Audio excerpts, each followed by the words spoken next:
ప్రియమైనటువంటి దేవుని సంఘమా, ప్రియ విశ్వాసులారా, మీ ఎల్లరికును లెంటులోని 2వ ఆదివారపు శుభములు, వందనములు తెలియజేయచ్చు ఉన్నాను. ఏర్పాటు చేయబడిన లేఖన భాగాలు చదువుగా వినియున్నాం. ధ్యాన వచనముగా యెషయా గ్రంథము 45వ అధ్యాయము 22వ వచనాన్ని చదువుకుందాం. బూదిగంతముల నివాసులారా, నా వైపు చూసి రక్షణ పొందుడి. దేవుడును నేనే, మరి ఏ దేవుడును లేడు. చిన్న ప్రార్థన చేసుకుందాం. కృపాసత్య సంపూర్ణుడు అయిన మా ప్రియ పరలోకపు దేవా, గడిచిన ఆదివారం నుండి ఆదివారం వరకు మీరు తోడయ్యండి. నూతనమైనటువంటి వర్తమానం ద్వారా మీరు మాతో మాట్లాడుతున్నందుకు మీకు వందనములు. నన్ను మీ సిలువ చాటును మరుగుపరుచుకుని బిడ్డలకు కావలసిన ఆత్మీయ ఆహారం అందించటలో కేవలం ఒక సాధనముగా వాడుకుని బిడ్డలను ఆత్మీయముగా బలపరచమని యేసునామమున అడుగుచున్నాను పరమ తండ్రి, ఆమేన్. మన తండ్రి అయిన దేవుని నుండి, ప్రభు అయిన యేసు క్రీస్తు నుండి కృపయు సమాధానం మీకు కలుగునుగాక, ఆమేన్. ప్రియమైనటువంటి వారలారా, ప్రకృతి నేర్పినటువంటి ఒక పాఠమును గమనించి మన వర్తమానంలోకి వెళదాం. ఒక ఊర్లో ఒక మోతుబరి రైతు ఉన్నాడట. అతను బాగా సంపాదించాడు. అతనికి వయసు కూడా పైబడింది. వృద్ధాప్యం పైబడే కొద్దీ మరణ భయం పట్టుకుందట. ఒకరోజు పని మీద పక్క ఊరికి వెళుతూ ఉన్నాడు. కొంత దూరం వెళ్ళేసరికి చిన్నగా వర్షము ప్రారంభమైనది. కొంచెం దూరంలో ఒక మర్రి చెట్టు పెద్దది ఉంటే ఆ చెట్టు కిందకు చేరాడు. ఆ చెట్టు కింద మట్టి బొమ్మలు తయారు చేసేటటువంటి మనిషి బొమ్మలను చేస్తూ ఉన్నాడు. రకరకాల అందమైనటువంటి బొమ్మలు ఉన్నాయి అతని దగ్గర. వర్షానికి అవి కరిగిపోతూ ఉన్నవి. కళ్ళారా చూస్తున్నటువంటి రైతు, నీకు బాధగా లేదా అన్నాడట కొమ్మరితో. ఇది సహజమే అని జవాబిచ్చాడట కొమ్మరి. రైతు, నీవు కష్టపడి చేసిన బొమ్మలు కరిగిపోయినాయి కదా, బాధగా లేదా అన్నాడట మరలా.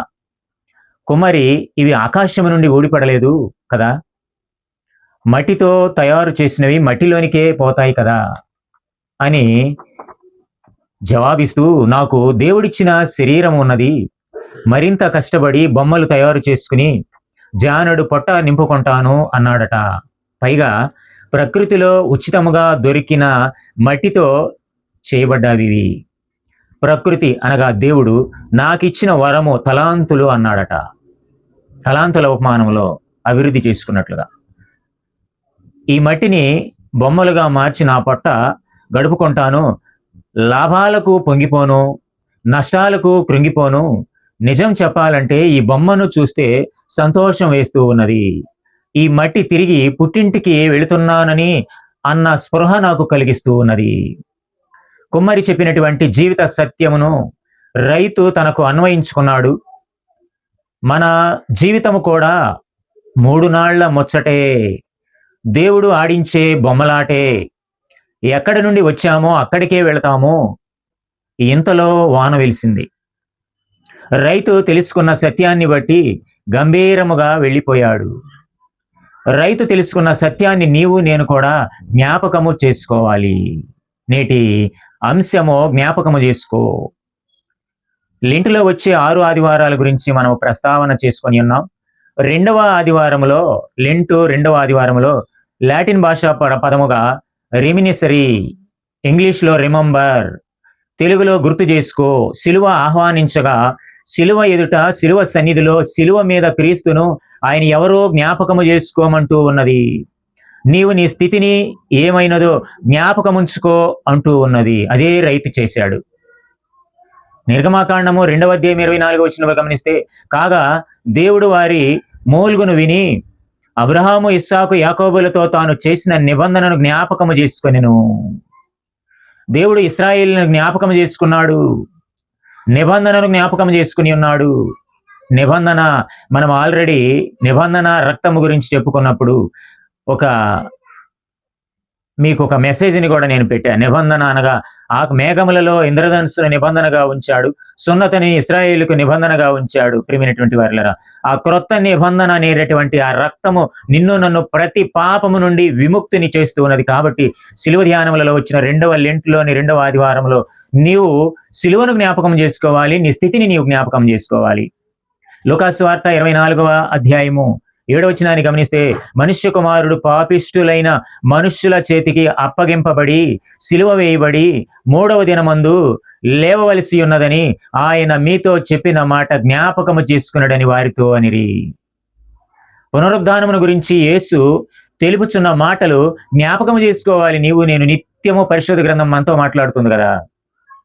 నేటి అంశము జ్ఞాపకము చేసుకో. ఉపాంశముగా స్వార్థ పాఠ్య భాగంలోకి వెళదాం. మార్కు స్వార్థ 9వ అధ్యాయం 22వ వచనం గమనిస్తే, అది వాని నాశనము చేయవలెనని తరచుగా అగ్నిలో నీళ్లలో ద్రోయును, ఏమైనను నీ వలనైతే మా మీద కనికరపడి మాకు సహాయము చేయమనెను. ఇక్కడ ఉపాంశము కనికరించువాడని జ్ఞాపకం చేసుకో. మోగ చెవిటి దయ్యము పట్టినటువంటి తన కుమారుని స్వస్థపరచుటకై తీసుకొచ్చినటువంటి తండ్రి కొండ దిగువన ఉన్న 9 మంది శిష్యులతో ప్రాధేయపడ్డాడు. వారు స్వస్థత పరచలేకపోయారు. ఆ తరువాత 3 శిష్యులతో కొండ దిగి వస్తూ ఉన్నటువంటి ప్రభువును ఆ తండ్రి వేడుకొనగా, నీవు విశ్వాసమును స్థిరపరచుకొని ఉండు, నీ బాలుడు, నీ యొక్క కుమారుడు స్వస్థపరచబడతాడు అని చెప్పుచున్న సందర్భము. మార్కు సువార్త 9వ అధ్యాయం 17వ వచనం 18వ వచనాలు గమనిస్తే శిష్యుల యొక్క వైఫల్యం అక్కడ కనపడుతూ ఉన్నది మనకు. ఏమిటది? ఒకటి, ప్రభువు శిలువను ఎదుర్కొనుటకు సిద్ధముగా ఉన్నాడు. అదే సమయంలో మానవులను ఎదుర్కొనుటకు సామాన్య సమస్యలలో సహాయపడుటకు ఇష్టపడుతూ ఉన్నాడు. మార్కు సువార్త 9వ అధ్యాయం 19వ వచనం నుండి 27వ వచనం వరకు గమనిస్తే విశ్వాసపు కేక. 19వ వచనం అంటున్నాడు, అందుకు ఆయన, విశ్వాసము లేని తరము వారలారా, నేను ఎంతకాలము మీతో నుందును, ఎంతవరకు మిమ్మును సహింతును, వానిని నా యొద్దకు తీసుకుని రండి అని వారితో చెప్పగా. 23వ వచనములో, అందుకు యేసు, నమ్ముట నీ వలనైతే నమ్ము, వానికి సమస్తమును సాధ్యమే నేను అతనితో చెప్పాను. దయ్యం పట్టినటువంటి వాని కుమారుని తండ్రితో ప్రభువు, నీ నమ్మకమే నీ కుమారునికి స్వస్థ కలిగించునని చెప్తూ ఉన్నాడు. తదుపరి గమనించినట్లయితే శిష్యుల వైఫల్యమునకు కారణాలు 28, 29 వచనాల్లో చూడగలుగుతాం. 29వ వచనం, అందుకు ఆయన ప్రార్థన వలనే ఉపవాసము వలనే గాని మరి దేని వలననైనను ఈ విధమైనది వదిలిపోవట అసాధ్యమని వారితో చెప్పాను. శిష్యులు, మేమెందుకు స్వస్థత కలిగించలేకపోయాం అని ప్రభువును అడగగా, మీలో ప్రార్థన లేదు, పట్టుదల కలిగినటువంటి ప్రార్థన లేదు, బలమైన ప్రార్థన లేదు అంటూ వారిని హెచ్చరిక చేస్తూ కనికరపడమంటూ ఉన్నాడు. వారి ఎడల కనికర పడుతూ ఉన్నాడు. ప్రియమైనటువంటి వారలరా, అందుకే ప్రభు కనికరించువాడని జ్ఞాపకం చేసుకోవాలి. ఇక పత్రికా పాఠ్య భాగంలోకి వెళదాం. యాకోబు పత్రిక 5వ అధ్యాయం 12వ వచనంలో, ఏలియా మన వంటి స్వభావము గల మనుష్యుడే, వర్షింపకుండునట్లు అతడు ఆసక్తితో ప్రార్థన చేయగా 3.5 సంవత్సరముల వరకు భూమి మీద వర్షింపలేదు. ఉపాంశము ఆలకించువాడని జ్ఞాపకం చేసుకో. యాకోబు విశ్వాస సహితమైన ప్రార్థన రోగిని స్వస్థపరచును, నీతిమంతుని ప్రార్థన మనపూర్వకమైనదై బహు బలము కలిగిదై ఉండునని బలపరుస్తూ ఉన్నటువంటి సందర్భము. నీవు ప్రార్థన చేస్తే ఆయన ఆలకిస్తాడు. యాకోబు విశ్వాసులకు, క్రైస్తవ సంఘమునకు కొన్ని ప్రాముఖ్యమైనటువంటి సలహాలు, సూచనలు ఇస్తూ ఉన్నాడు. ప్రియమైనటువంటి వారలరా, ఒక్కసారి మనం గమనించినట్లుగైతే యాకోబు పత్రిక 5వ అధ్యాయము 13వ వచనాన్ని చదువుకుందాం. మీలో ఎవనికైనానో శ్రమ సంభవించినా అతడు ప్రార్థన చేయవలెను, ఎవనికైనానో సంతోషము కలిగినా అతడు కీర్తనలు పాడవలెను. శ్రమ సంభవించినప్పుడు ప్రార్థన చేయాలి, సంతోషం కలిగినప్పుడు కీర్తన పాడాలి, ఆనందించాలి, దేవునిని మహింపరచాలి. 14వ వచనం గమనిస్తే, మీలో ఎవడైనాను రోగి అయి ఉన్నాడా అతడు సంఘపు పెద్దలను పిలిపింపవలెను, వారు ప్రభువు నామమున అతనికి నూనె రాచి అతన్ని కొరకు ప్రార్థన చేయవలెను. రోగి అయి ఉన్నప్పుడు సంఘ పెద్దలను పిలిపించాలి, ప్రార్థన చేయించుకోవాలి. ప్రభువు నామములో నూనె రాసి ప్రార్థన చేయాలి. 15వ వచనంలో, విశ్వాస సహితమైన ప్రార్థన ఆ రోగిని స్వస్థపరచును, ప్రభువు అతని లేపును, అతడు పాపములు చేసిన వాడైతే పాప క్షమాపణ నొందును. 15వ వచనంలో, విశ్వాస సహిత ప్రార్థన రోగిని స్వస్థపరచును, అతని లేపును, పాప క్షమాపణ దయచేయును. 16వ వచనాన్ని గమనిస్తే, మీ పాపములను ఒకనితో ఒకడు ఒప్పుకొనుడి, మీరు స్వస్థ పొందినట్లు ఒకని కొరకు ఒకడు ప్రార్థన చేయుడి, నీతిమంతుని విజ్ఞాపన మనపూర్వకమైనదై బహు బలము గలదై ఉండును. ప్రియమైనటువంటి వారలారా, ఈ 16వ వచనంలో పాపాలు ఒప్పుకోవాలి, ఒకరికొకరు ప్రార్థన చేయాలి అని తెలియజేస్తున్నాడు. తర్వాత 17వ వచనంలో గమనించినట్లయితే ఏలియా ప్రవక్త యొక్క అనుభవాన్ని ఇక్కడ తెలియజేస్తున్నాడు. 3.5 సంవత్సరముల వర్షము ఆగిపోయింది తను ప్రార్థన చేస్తే. మరలా ప్రార్థన చేస్తే 3.5 సంవత్సరములు వర్షము కురిసింది. మొదటి రాజుల గ్రంథంలో మనము గమనించగలము. ప్రియమైనటువంటి వారలారా, విశ్వాసములో తప్పిపోయిన సహోదరుని ఆత్మను రక్షించుట. ఇక్కడ 20వ వచనంలో, విశ్వాసి తప్పు మార్గములో వెళ్ళు వానిని మంచి మార్గములోనికి వచ్చు వరకు విడిచిపెట్టకూడదు, ఆ వ్యక్తి నశించుట దేవునికి ఇష్టం లేదు. ఒక ఆత్మను రక్షించు వానిని బట్టి దేవుడు సంతోషిస్తాడు, దీవిస్తాడు. ప్రియమైనటువంటి వారలారా, ఇక పాత నిబంధన పాఠ్య భాగంలోకి వెళదాం. యెషయా గ్రంథము 45వ అధ్యాయం 21వ వచనాన్ని గమనించినట్లయితే, మీ ప్రమాణ వాక్యములు నా సన్నిధిని తెలియచేయుడి, జనులు కూడుకొని ఆలోచన చేసుకుందురుగాక. పూర్వకాలము మొదలుకొని ఆ కార్యమును తెలియజేసిన వాడెవడు? చాలా కాలము క్రిందట దాన్ని ప్రకటించిన వాడెవడు? యెహోవానగు నేనే గదా, నేను తప్ప వేరొక దేవుడు లేడు. నేను నీతిపరుడనగు దేవుడను, రక్షించువాడను నేనే, నేను తప్ప మరి ఏ దేవుడును లేడు. ప్రియమైనటువంటి వారలారా, ఇక్కడ రక్షించువాడని జ్ఞాపకము చేసుకోవాలి. రక్షించువాడని జ్ఞాపకం చేసుకోవాలని ప్రవక్త ద్వారా దేవుడు తెలియచేస్తూ ఉన్నటువంటి మాటలు. యెషయా గ్రంథము 45వ అధ్యాయము 21వ వచనంలో మనం చదువుకున్నటువంటి మూలవచనము. ఇక్కడ ప్రవక్తను గమనించినట్లయితే, దేవుని ప్రజలైన ఇశ్రాయేలులు బబులోను చెర నుండి విమోచింపబడి తమ దేశమందు రాజైన కోరేషు నాయకత్వంలో పునరుద్ధరించబడునని యెషయా ప్రవచనము. పాప మరణముల నుండి రక్షించే ఏకైక దేవుడు,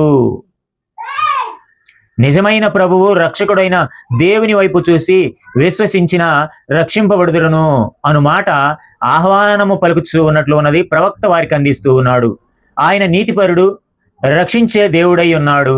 20వ వచనంలో మనం గమనించినట్లయితే, కూడి రండి జనములలో తప్పించుకొనిన వారలారా, దగ్గరకు వచ్చి కూడుకొనుడి, తమ కొయ్య విగ్రహమును మోయిచు రక్షణ లేని దేవతకు మొరపెట్టు వారికి తెలివి లేదు. కొయ్య విగ్రహములను ఆరాధిస్తున్నారు కదా, వాటి వలన రక్షణ లభించదు. యెహోవా వలననే రక్షణ. ఆనాటి కాల పరిస్థితులను బట్టి ప్రజలు సృష్టికర్తయు సజీవుడైన దేవునిని మరచి తమ కొరకు తాము తయారు చేసుకుని విగ్రహాలను విశ్వసించుచూ ఉన్నారు. వారిని ఖండిస్తూ ఉన్నటువంటి సందర్భం. సకల ప్రజలకు దేవుడు ఒక్కడే. 22వ వచనంలో సకల ప్రజలకు దేవుని రక్షణ ఉన్నదని 22వ వచనం నుండి 25వ వచనం వరకు చూడగలుగుతాం. దేవుని వైపు చూస్తే ఆయన ప్రేమను గుర్తించగలము, ఆయన అనుగ్రహించు రక్షణ పొందగలము. 23వ వచనంలో అంటున్నాడు కదా, నా ఎదుట ప్రతి మోకాలు వంగుననియు ప్రతి నాలుకయు నా తోడనియు ప్రమాణము చేయుననియు నేను నా పేరట ప్రమాణము చేసి ఉన్నాను. నీతిగల నా నోటి మాట బయలుదేరి ఉన్నది, అది వ్యర్థము కానేరదు. ప్రియమైనటువంటి వారలారా, దేవుని నోటి మాట వచ్చుచూ ఉన్నది. ఆయన నోటి నుండి వచ్చు ప్రతి మాట వ్యర్థము కాదట. అందుకే ఫిలిప్పీ పత్రిక మనము 2వ అధ్యాయము 9 నుండి 11 వచనాలు గమనిస్తే 11వ వచనంలో అంటున్నాడు, ప్రతి వాని నాలుకయు తండ్రి అయిన దేవుని మహిమార్థమై యేసు క్రీస్తు ప్రభు అని ఒప్పుకొనున్నట్లును దేవుడు ఆయనను అధికముగా హెచ్చించి ప్రతి నామమునకు పైనామమును ఆయనకు అనుగ్రహించెను. నేడు ప్రపంచంలో క్రీస్తును, యేసును ఒప్పుకున్నంత మంది మరి ఏ దేవునిని ఒప్పుకోలేదు. దేవుని యందే నీతి న్యాయములు లభించునని తెలుసుకొని ఆయన యొద్దకు అందరూ వస్తారు. దేవుని బట్టియే ఇశ్రాయేలు నీతిమంతులుగా తీర్చబడ్డారు. ఆయన యొద్దకు వస్తే రక్షణ. సిలువను జ్ఞాపకం చేసుకోమని నేటి లేఖన భాగాలు మనల్ని ఆహ్వానిస్తూ ఉన్నాయి. కనికరించువాడని జ్ఞాపకం చేసుకో, ఆలకించువాడని జ్ఞాపకం చేసుకో, రక్షించువాడని జ్ఞాపకం చేసుకో. అలాంటి సిలువలో వేలాడుతున్న యేసు క్రీస్తును జ్ఞాపకం చేసుకుని నిత్య జీవం పొందుకొనడానికి సహాయము దయచేసి వాక్యము ద్వారా దేవుడే బలపరచునుగాక. ఆమేన్. సమస్త జ్ఞానముకు మించిన దేవుని సమాధానము మీ హృదయములకు తలంపులకు కావలి ఉండునుగాక.